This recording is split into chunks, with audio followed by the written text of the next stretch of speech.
ఇది వర్గల్ సరస్వతి దేవాలయం. ఇక్కడ వైష్ణవాలయము వర్గల్ గుట్ట కింద. ఇక్కడ మనం ఇందాక చూసిన ధ్వజస్తంభము. అయితే రోడ్కు పక్కనే మనకు గుండుకు ఆంజనేయ స్వామి వారు చెక్కి ఉన్నారనమాట. దక్షిణాభిముఖ ఆంజనేయ స్వామి విగ్రహం ఇది చాళుక్య శైలి శిల్పము. పైన మనము శంకు చక్రాలు చూడవచ్చు. ఇటువైపు శంకు ఉంది, ఇటువైపు పైన చక్రం ఉంది, పిలక ఉంది, వైజయంతిమాల. ఇది గుండుకు, ఇక్కడ బయట ఉన్న గుండుకు న్యాచురల్గా చెక్కింది.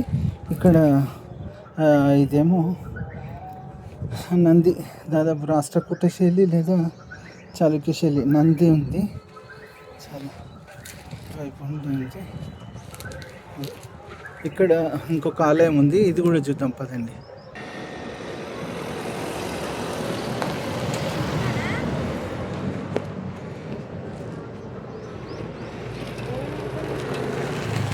కళ్యాణి చాళుక్య శైలి, ఇది కూడా వైష్ణవాలయం కావచ్చు. పైన సుదర్శన చక్రం వంటిది ఉంది కదా, ఇది కూడా ఒక శిథిల వైష్ణవాలయం.